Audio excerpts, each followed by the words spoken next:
नमस्कार, बुलेटिन में आपका स्वागत। मैं आपके साथ अंकित मिश्रा और आप देख रहे हैं टीवी 27 न्यूज। पल्लवी पटेल और ओवैसी की पार्टी में गठबंधन होने की खबर सामने आ रही है। अपना दल कमेरावादी और एआईएमआईएम में गठबंधन हो सकता है। पल्लवी पटेल दोपहर में इसको लेकर एक बड़ी प्रेस कॉन्फ्रेंस कर सकती हैं, तो यूपी में नई सियासी समीकरणों को साधते नजर आएगी एआईएमआईएम और पल्लवी पटेल की पार्टी। तो ये बड़ी तस्वीर उत्तर प्रदेश से निकलेगी। आखिर नए गठबंधन की तलाश कर रहे असदुद्दीन ओवैसी को एक नया साथी मिल जाएगा। अपना दल कमेरावादी और एआईएमआईएम के बीच गठबंधन हो सकता है। औपचारिक ऐलान आज संभव। तो फिजा में जिस तरीके से लगातार नई हवा या यूं कह लें कि नई सियासी लहर दौड़ रही है, इसमें हर पार्टी अपने स्तर पर नया सियासी साथी ढूंढ रही है और इसी में एक और नया साथ अपना दल कमेरावादी और एआईएमआईएम मिलता नजर आएगा।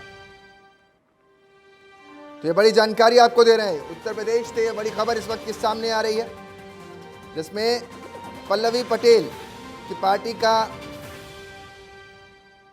गठबंधन हो सकता है असदुद्दीन ओवैसी के साथ। ये तस्वीरें भी देखिए, साथ आने के लिए बेसब्र दो नेताओं की तस्वीरें आप टेलीविजन स्क्रीन पर देख रहे हैं। तो यानी उत्तर प्रदेश के लोकसभा चुनावों में ये चेहरे आपको अब एक साथ नजर आ सकते हैं। अब ओवैसी और पल्लवी पटेल ने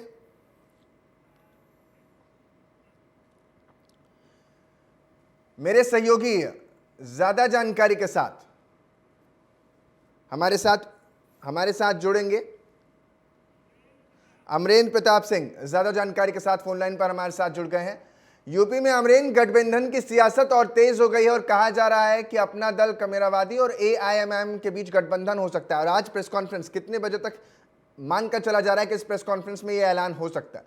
ये दोपहर में प्रेस कॉन्फ्रेंस होगी और दोपहर में होने वाली इस प्रेस कॉन्फ्रेंस में उम्मीद जताई जा रही है कि असदुद्दीन ओवैसी, जो कि एआईएमआईएम के लीडर हैं, सांसद हैं हैदराबाद से, वो इसमें शामिल होंगे। ये भी उम्मीद जताई जा रही है कि पीस पार्टी के डॉक्टर अयूब और उनके नेता भी इस प्रेस कॉन्फ्रेंस में शामिल हो सकते हैं। राजधानी लखनऊ के एक बड़े होटल में, नामचीन होटल में ये प्रेस कॉन्फ्रेंस होगी और ये एक नया गठबंधन अनाउंस होगा।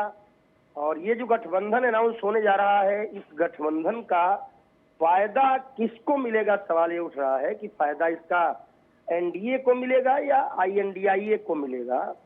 और देखने वाली बात ये होगी कि पल्लवी पटेल अपना दल कमेरावादी, जो उनकी पार्टी है, जिसमें उनकी माता जी उनके साथ हैं, कृष्णा पटेल जी, जो कि अपना दल के संस्थापक सोनेलाल पटेल जी की पत्नी हैं, उनके समर्थक उन्हें राजमाता बोलते हैं। और आप जबकि पिछले बार विधानसभा चुनाव में अपना दल कमेरावादी समाजवादी पार्टी के साथ गठबंधन में था और उसका फायदा समाजवादी पार्टी को प्रयागराज और उसके आसपास की सीटों पर मिला। प्रयागराज के बगल की कौशाम्बी जिले में 3 सीटें थीं, 3 की तीनों सीटें भारतीय जनता पार्टी हारी। खुद केशव प्रसाद मौर्य, जो उप मुख्यमंत्री थे, वो भी उस समय चुनाव हार गए। और ये जो हुआ था, ये अपना दल कमेरावादी के समाजवादी पार्टी के साथ आने से ही जो कुर्मी वोट का बंटवारा हुआ था, उसके तहत हुआ और प्रयागराज और आसपास में बड़ा डेंट भारतीय जनता पार्टी को मिला और एनडीए गठबंधन के लोग हारे और समाजवादी पार्टी वहां की सीटें जीती। लेकिन अब जबकि पल्लवी पटेल अलग होकर चुनाव लड़ेंगी और ओवैसी के साथ जाएंगी, तो इसका फायदा किसको होगा, नुकसान किसको होगा, ये देखने की बात है। अमरेंद्र, एक सवाल जो निकलता है वो ये भी कहीं ना कहीं फिजाओं में कम से कम उत्तर प्रदेश में दिखाई पड़ता है कि पीडीए का मुकाबला पीडीएम के एक तरीके से कहें, जो सपा यानी समाजवादी पार्टी लेकर चलती है, पिछड़ा दलित अल्पसंख्यक, उसको टक्कर देने के लिए साफ तौर पर पिछड़ा दलित और मुस्लिम की रणनीति लेकर साफ तौर पर आ रही हैं। तो यानी क्या ये खेमा उस जगह चोट पहुंचा पाएगा जहां अखिलेश यादव पहले भी कमजोर हैं या जिन क्षेत्रों में मजबूत है? देखिए, कहीं ना कहीं असदुद्दीन ओवैसी के लिए भी कहा जाता है कि वो जहां पर अपने प्रत्याशी उतारते हैं, उनके प्रत्याशी वोट कटवा के रूप में उत्तर प्रदेश में कहीं ना कहीं भारतीय जनता पार्टी को ही मदद कर जाते हैं। यानी मुस्लिम वोटों का बंटवारा होता है कुछ मुस्लिम वोट असदुद्दीन ओवैसी की पार्टी AIM जाता है और उसका लाभ कहीं न कहीं एनडीए गठबंधन को, भारतीय जनता पार्टी को ही होता रहा है। उधर अगर हम पीस पार्टी की बात करें तो उसका जो असर है वो गोरखपुर के किनारे से लेकर के और फिर थोड़ा बहुत मऊ, गाजीपुर में और फिर आजमगढ़ तक उसका असर है। पीस पार्टी के डॉक्टर अयूब भी अगर इस गठबंधन में शामिल होते हैं तो कुल मिलाकर ये गठबंधन अभी यही दिखाई पड़ रहा है कि ये गठबंधन INDIA गठबंधन को, यानी समाजवादी पार्टी और कांग्रेस पार्टी का जो गठबंधन उत्तर प्रदेश में है उसको ही नुकसान पहुंचाता दिख रहा है। प्रयागराज के आसपास की सीटों में पहले अपना दल कमेरावादी जो समाजवादी पार्टी के साथ था तो उसका फायदा समाजवादी पार्टी को हुआ था और वहां भारतीय जनता पार्टी हारी थी। कौशाम्बी की तीनों सीटें भाजपा हारी थी। केशव प्रसाद मौर्य उप मुख्यमंत्री थे, वो भी चुनाव हार गए। पल्लवी पटेल ने खुद उनको हराया था और सपा के टिकट पर वो लड़ी थी। लेकिन अब जबकि पल्लवी पटेल, असदुद्दीन ओवैसी और पीस पार्टी के डॉक्टर अयूब अगर एक साथ आ जाते हैं आज और ये चुनाव लड़ते हैं, अलग से अपने प्रत्याशी अलग अलग सीटों में खड़ा करते हैं, तो कहीं न कहीं ये INDIA गठबंधन को बड़ा डेंट कर सकते हैं। तो मतलब मैं ये मान के चलूं अमरीन, दिखाई पड़ेगा, मतलब देश की जनता और हम ये मान कर चले अमरीन साफ तौर पर कि आगे चल करके अब हमें 3 गठबंधन देखने को मिलेंगे, यानी जो वोटर है उसके पास 3 विकल्प खुले हैं, एक एनडीए वाला चुन ले या INDIA वाले चुन ले या उत्तर प्रदेश में खासतौर पर अपना दल और असदुद्दीन ओवैसी वाला चुन ले। हाँ बिल्कुल, अगर आज ये गठबंधन हो जाता है तो ये निश्चित रूप से ढेर सारी सीटों पर अपने प्रत्याशी खड़े करेंगे। इन्होंने प्रयास किया था कि इनके साथ में स्वामी प्रसाद मौर्य और चंद्रशेखर आजाद भी आ जाएं, लेकिन अभी वो नहीं आए हैं। लेकिन फिलहाल असदुद्दीन ओवैसी और पल्लवी पटेल एक साथ दिख चुके हैं। पल्लवी पटेल और उनके पति ने कई चक्कर हैदराबाद के लगाए और उसके बाद अब ये गठबंधन आज अनाउंस होगा और पूरी उम्मीद है, जैसा कि बताया जा रहा है जानकारों द्वारा, कि इसमें पीस पार्टी भी शामिल हो रही है। और ऐसे में ये गठबंधन मुझे लगता है कि प्रयागराज क्षेत्र से लेकर के और ये पूर्वांचल, पूरे पूर्वांचल में कहीं न कहीं अपने प्रत्याशी खड़ा करने का प्रयास करेंगे और इस गठबंधन के प्रत्याशी कहीं न कहीं मुझे लगता है कि खेल बिगाड़ने का काम करने ही वाले हैं। बिल्कुल अमरीन, बहुत बहुत शुक्रिया तमाम जानकारी के लिए। तो साफ तौर पर जैसा कि कहते हैं कि राजनीति में कुछ भी स्थायी नहीं होता, गठबंधन कितने चलते हैं ये तो समय बताएगा, लेकिन इन सब के बीच एक नया गठबंधन उत्तर प्रदेश में आप देखने को मिलेगा, ऐसे कयास लगाए जाना। अगली खबर की तरफ लिए चलते हैं। दिल्ली में आज INDIA गठबंधन की महारैली होने जा रही है। दिल्ली के रामलीला मैदान में यह महारैली का आयोजन किया गया है। विपक्ष के कई बड़े नेता इस महारैली में शामिल भी होंगे और केजरीवाल की गिरफ्तारी के खिलाफ प्रदर्शन करते नजर आएंगे। इसमें किसके किसके आने की उम्मीद, जिसमें राहुल गांधी, मल्लिकार्जुन खड़गे जैसे शरीक के तमाम नेता इसमें शामिल हो सकते हैं। तेजस्वी यादव, महबूबा मुफ्ती रैली में शामिल हो सकते हैं। उद्धव ठाकरे, आदित्य ठाकरे इस महारैली में शामिल हो सकते हैं। ये बड़े नाम आपको बता रहे हैं। तो आज दिल्ली में शक्ति प्रदर्शन अगर कहें तो गलत नहीं होगा। INDIA गठबंधन का बड़ा मेगा शक्ति प्रदर्शन होने वाला है।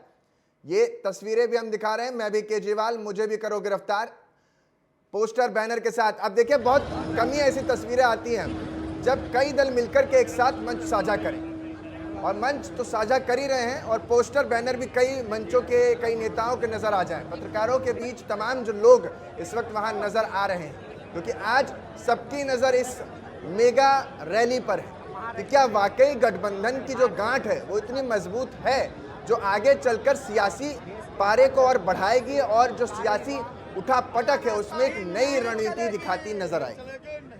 तो कयास यही लगाए जा रहे हैं कि आज इन पार्टियों ने अपना शक्ति प्रदर्शन करना है।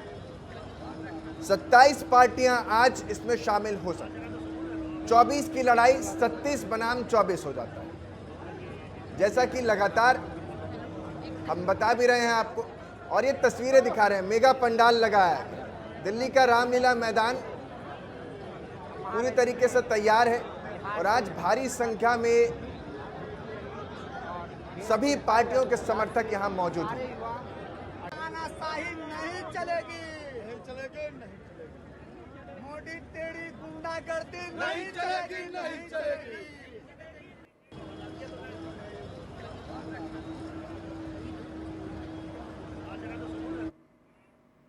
रैली की तस्वीरें दिखा रहे हैं और ये भी बता रहे हैं कि आखिर इस रैली के जरिए क्या संदेश देने की कोशिश हो रही है।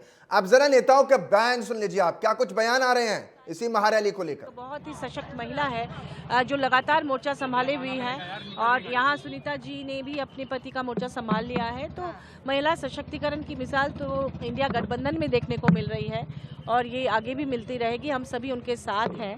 रामराज कहाँ है? आप राम मंदिर की प्रतिष्ठा कर दिए, लेकिन रामराज तो नहीं आया। ईडी सीबीआई का दुरुपयोग, इलेक्टोरल बॉन्ड का खेल, ये अब जनता को समझ में आ गया है। इसी का प्रोटेस्ट है। सुबह के 10 बजे हैं और जन सैलाब उमड़ने लगा है।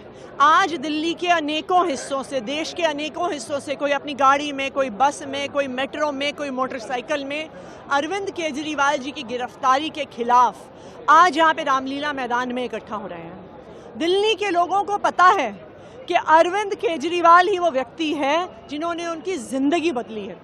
चाहे 24 घंटे बिजली देनी हो, फ्री बिजली देनी हो, उनके बच्चों को अच्छा स्कूल देना हो, मोहल्ला क्लिनिक में फ्री इलाज देना हो, महिलाओं को फ्री बस यात्रा देनी हो, ये सब कुछ उनके बेटे, उनके भाई अरविंद केजरीवाल ने किया है। देखिए, ये तो मैसेज पहले से है। जिन मुद्दों पे इंडिया अलायंस बना था, वो मुद्दे आज और भी प्रखर रूप से जनता के बीच में है। लोकतंत्र की हत्या किस तरह हो रही है, संस्थाओं को किस तरीके से तोड़ा मरोड़ा जा रहा है। इलेक्ट्रल बॉन्ड के बाद तो खैर भ्रष्टाचार के विषय में कुछ बचा ही नहीं। सीधे सीधे दिखा कि कहां कहां भारतीय जनता पार्टी की सरकार ने लोगों को फायदा दिया और कहां कहां उनको किस तरीके का पैसा मिला। लेकिन जो अभी त्वरित रूप से जिस कारण से इस रैली को बुलाया गया है, वो जो हम लोग बार बार कह रहे थे कि अपनी संस्थाओं के साथ ये लोकतंत्र को दबाने के, उसकी गला घोटने की कोशिश करेंगे, उसके जो अभी रूप निकल के आ रहे हैं। भाई, इनकम टैक्स एक्ट में किसी भी राजनीतिक दल पर इनकम टैक्स नहीं लग सकता। तो परिवार का मतलब ही वो नहीं समझे। परिवार जैसे सिर्फ मेरा परिवार करके कुछ होता नहीं, परिवार की जिम्मेदारी लेने की बात होती है। परिवार की जिम्मेदारी लो।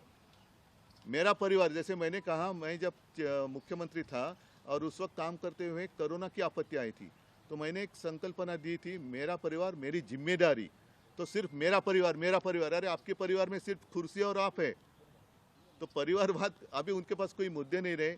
उनका जो एक नकाब था वो फट गया है और इलेक्टोरल बॉन्ड जब से खुल गया राज उनका, तो देश में सबसे भ्रष्ट पार्टी, भ्रष्ट जनता पार्टी यानी कि बीजेपी, उनका ये नया चेहरा, जो असली चेहरा है, वो जनता के सामने आया है। सर, बीजेपी ने ट्वीट किया कि वहाँ पे जो रामलीला मैदान में रैली होगी, वहाँ पे ठगों का जमावड़ा है। तो मैंने अभी कहा ना, ये तो भ्रष्टों का पार्टी, भ्रष्ट जनता पार्टी। सारे जितने भ्रष्ट है वो साथ ले रहे हैं, तो इनसे क्या उम्मीद की जा सकती है।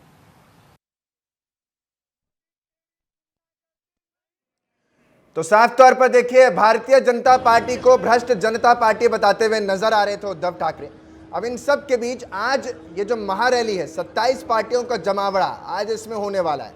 11 बजे से इसकी शुरुआत हो रही है और साफ तौर पर जो तस्वीर है उसमें 7 मुद्दों को केंद्रित किया गया है। 7 मुद्दे कौन कौन से हैं, अब जरा मैं आपको बता देता हूं। केंद्र एजेंसियों का दुरुपयोग यानी ईडी, सीबीआई, इनकम टैक्स, विपक्षी नेताओं की गिरफ्तारी, जैसा कि आप जानते हैं कि अब तक तमाम, अगर बाकियों को छोड़ दें तो सिर्फ आम आदमी पार्टी के देख लें तो 4 से 5 नेता, शीर्ष नेता शामिल हैं। इलेक्टोरल बॉन्ड से जबरन वसूली, ये मामला तब गरमाया जब सुप्रीम कोर्ट ने कह दिया कि अधिकार है हर देशवासी को ये जानने का कि किस पार्टी ने किसको पैसा दिया और किस एजेंसी ने कितना पैसा दिया। यानी पारदर्शिता आई और उसमें कई नाम खुलकर सामने आ गए। इनकम टैक्स नोटिस, कांग्रेस को मिला हुआ इनकम टैक्स नोटिस पहले 100 करोड़ के आसपास का मामला था और अब वो बढ़कर के 1000 करोड़ हो गया। उनसे इनकम टैक्स भरने के लिए कहा गया और इसमें पैसे के ऊपर ब्याज भी लगा दिया है, तो यानी बढ़कर के इतना हो चुका है। दूसरा, सामान की बढ़ती कीमतें यानी जो महंगाई है वो है। और फिर छठा, ऊंची बेरोजगारी दर, यानी शिक्षा तो है लेकिन शिक्षा के साथ बेरोजगारी का मुद्दा अब लगातार विपक्ष उठाता रहा है। किसानों के खिलाफ अन्याय, किसान लगातार शंभू बॉर्डर पर डटे रहे और उसके बाद इससे पहले भी किसान जो मांग लेकर के दिल्ली की तरफ आए थे, उन सब मांगों के बीच ये बड़ा महा रैली अगर कहें तो गलत नहीं है। और आज ये तमाम दलों के जो नेता हैं, इसमें 27 दलों के नेता जो अभी जानकारी निकलकर सामने आ रही है, इसमें शामिल होंगे डीएमके के हो या फिर नॉर्थ से लेकर साउथ, ईस्ट से लेकर वेस्ट, तमाम नेता इसमें शामिल होंगे। और जो शामिल नहीं हो रहे हैं, नज़र तो हमारी इस पर भी होगी कि क्या टीएमसी शामिल होगी कि नहीं होगी, क्योंकि वो भी इस दल का एक प्रमुख चेहरा था। लेकिन क्या था है या है, ये देखना दिलचस्प होगा। तो आज ये रैली 11 बजे से अब से शुरू हो चुकी है और ये तस्वीरें भी हम आपको लगातार दिखा रहे हैं। 11 बजे से इसकी शुरुआत के साथ से बड़ा पंडाल लगाया गया। सुबह से ही तमाम जो कांग्रेस के हो या आम आदमी पार्टी के कार्यकर्ता हों वो वहाँ पहुँचने भी लगे। अब से कुछ ही देर पहले हम आपको आतिशी का बयान सुन रहे थे, जहाँ आतिशी मंत्री हैं दिल्ली में, वो ये कहती नज़र आ रही थी कि देखिए भीड़ का जनसैलाब उमड़ आया है। और इसी जनसैलाब के साथ मुझे याद आता है कि एक नंबर भी जारी किया गया था, जिस नंबर पर यह कहा गया था कि ये जो नंबर है इस पर लोग फ़ोन करें। और अरविंद केजरीवाल की पत्नी सुनीता केजरीवाल ने नंबर जारी किया था भावुक पोस्ट में, और उस नंबर पर कहा जाता है कि वो नंबर अब बंद हो गया है। उसके पीछे का कारण अभी तक आम आदमी पार्टी बता नहीं पाई है। ये कहा जाता है कि फ़ोन कॉल उस पर करना था और आपको समर्थन देना था, तो शायद फ़ोन कॉल आए नहीं या कोई टेक्निकल इशू या ग्लिचेस हो गया जिसकी वजह से नंबर बंद हो गया। अब ये भी बीजेपी के लिए हथियार बन चुका है। तो वहीं बीजेपी और आम आदमी पार्टी की जो लड़ाई है वो अब सारी सीमाओं को लांघ गई और अब कई अन्य दल इसमें आमने सामने आ गए, दिल्ली में खासतौर पर। तो ये कांग्रेस और आम आदमी पार्टी के पोस्टर आपने शायद ही कभी एक साथ देखे हो या ऐसा संयुक्त रैली कभी देखी हो। तो ये दिल्ली साक्षी बनने जा रहा है आज इस महारैली का, जहां जिस पर इल्ज़ाम लगाया करते थे आज उन्हीं के साथ शाम बिताया करते हैं। तो ये वाली कहावत जो है वो साफ तौर पर देखने को मिल रही है कि कभी इन्हीं पार्टी को लगातार खरी खोटी सुनाया करते थे अरविंद केजरीवाल, इन्हीं पर आक्षेप लगाया करते थे, और आज इन्हीं के छत्र छाया या यूँ कह लें इन्हीं के साथ इस महारैली को करते नजर आएंगे। पॉलिटिक्स में कुछ भी स्थायी नहीं होता, सब कुछ अस्थायी होता है। समय और संख्या बल का खेल होता है और शायद यही वजह है कि इस रैली में समय और संख्या बल दोनों को साधने की कोशिश है। समय इसलिए मैं कह रहा हूँ क्योंकि आज कांग्रेस पार्टी जिस पर इतने आरोप लगा करके सत्ता की सीढ़ी चढ़ती नजर आई, आम आदमी पार्टी, शीला दीक्षित का ज़माना आपको याद होगा, क्या कुछ नहीं कहा जाता था, कौन कौन से आरोप से उन्हें नहीं सुशोभित किया जाता था, लेकिन आज उन्हीं की पार्टी के साथ मंच साझा होगा। तो सुशोभित से साझा की तस्वीर आपने पिछले 10 सालों के भीतर ही देखी। आम आदमी पार्टी वो पार्टी है जो बहुत तेज़ी से उभरी है और नेशनल पार्टी का तमगा भी उसने हासिल किया। और इस हालिया तस्वीर में ये तस्वीरें भी सिरमौर हो जाएंगी ये बताने के लिए, हमेशा के लिए भारत के इतिहास के राजनीतिक इतिहास के पटल पर दर्ज रहेंगे कि इन तस्वीरों ने उस वक्त गठबंधन की सुगबुगाहट भी देखी और तमाम नेताओं को एक साथ आने की आहट भी देखी। जब सब कोई बिखरा हुआ था, पूरा विपक्ष बिखरा हुआ था, तब एक साथ कोई आ सकता है ये उम्मीद किसी ने नहीं की थी। और अब इस उम्मीद को पर लगाया है जब तमाम 27 पार्टियों के नेता एक साथ एक मंच पर नजर आएंगे। अब से कुछ ही देर में वो भी तस्वीर आपको दिखाएंगे।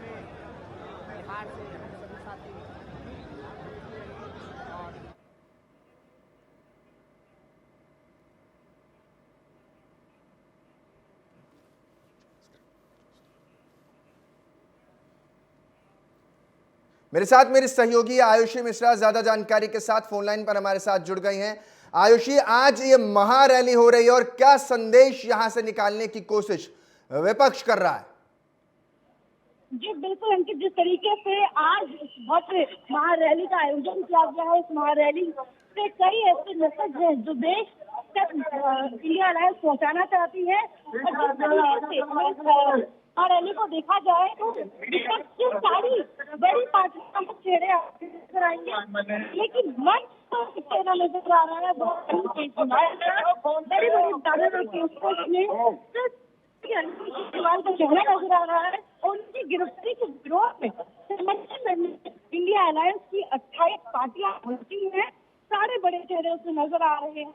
और देखना होगा कि क्या ये महारैली उतनी सफल हो पाती है, क्योंकि लेकिन जो अभी तक हम देख पा रहे हैं उसके अनुसार आपको बता दें 20,000 की जो वो की जो है आ सकती है, इतनी अनुमति दी गई है।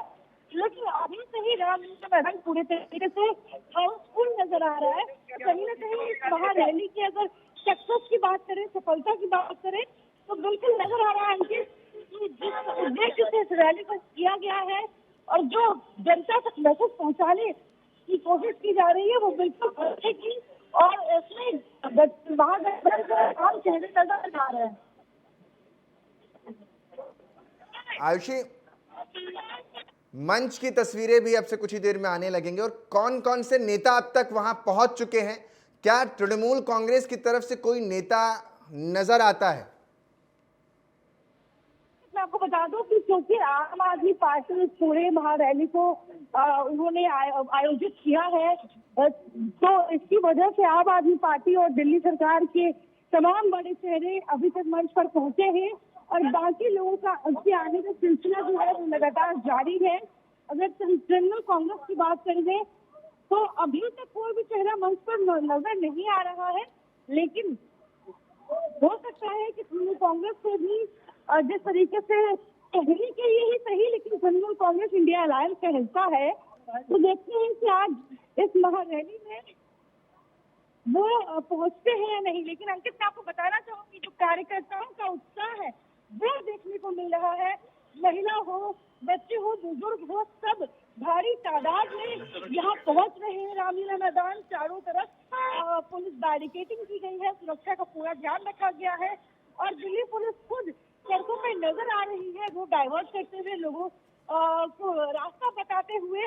लेकिन रामलीला मैदान आते समय की जो चारों तरफ से जो रास्ते हैं वो हाउसफुल चल रहे हैं, फुल पैक। ठीक है आयुषी, आपसे आगे भी लगातार अपडेट लेते रहेंगे। आप नजर इस खबर पर बनाए रहिए क्योंकि ये सबसे बड़ी तस्वीर, आज की सबसे बड़ी खबर भी है। अगली खबर की तरफ ले चलते हैं तो नारायणपुर जिले के अबूझ माड़ के जंगलों में नक्सलियों और पुलिसकर्मियों के बीच मुठभेड़ की खबर सामने आ रही है। पुलिस की जवाबी कार्रवाई के बाद नक्सली मौके से तो फरार हो गए हैं, लेकिन पुलिस ने घटनास्थल से 5 किलो आईडी इस मौके पर बरामद किया है। तस्वीरें दिखा रहे हैं, अबूझ माड़ के जंगलों में मुठभेड़, और मुठभेड़ में 5 किलो का आईडी बम बरामद किया गया है। नक्सली भले ही भाग खड़े हुए हैं, लेकिन यह बड़ी खेप पुलिस के हाथ लगी है।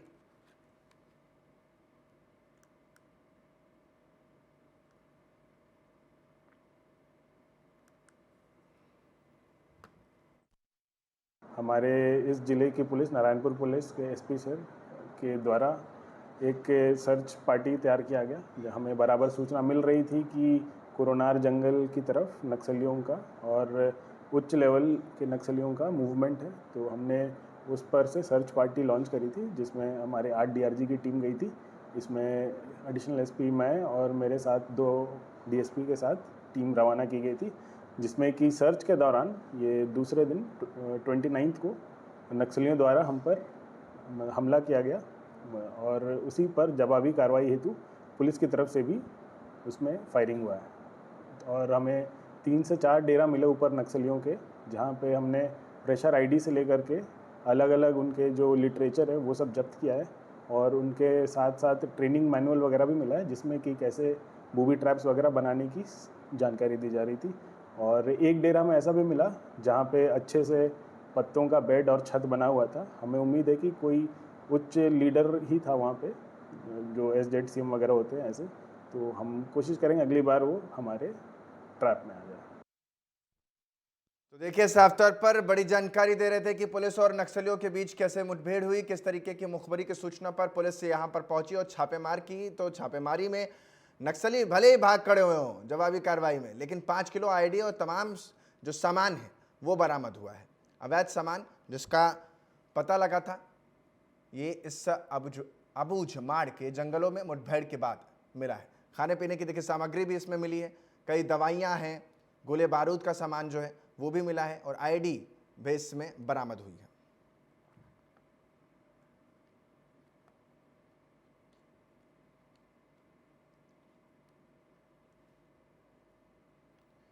तो ये तस्वीरें आपको दिखा रहे हैं किस तरीके से नक्सली जो हैं वो इन जंगलों में छुपकर नक्सलवाद को फैलाते हैं और नक्सलवाद की आड़ में लोगों को, साधारण लोगों को इसका शिकार बनाते हैं। मेरे साथ इसी खबर पर मेरे सहयोगी अरुण गुप्ता ज्यादा जानकारी के साथ जुड़ गए हैं। अरुण, नक्सलियों पर लगातार नकेल कसने की तैयारी छत्तीसगढ़ में हो रही है और उसी की तस्वीर भी दिखा रहे थे, क्या कुछ मिला और कितने नक्सली इसमें भाग खड़े हुए हैं?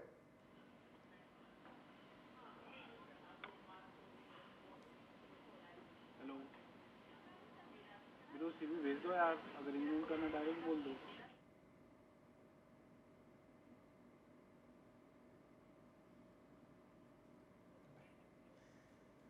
तो अबूझमाड़ के जंगलों में, ये छत्तीसगढ़ का अबूझमाड़ का जंगल है जहां पर नक्सलियों के साथ पुलिस सुरक्षा बलों का मुठभेड़ हुई और इस मुठभेड़ में ये जो सामान जो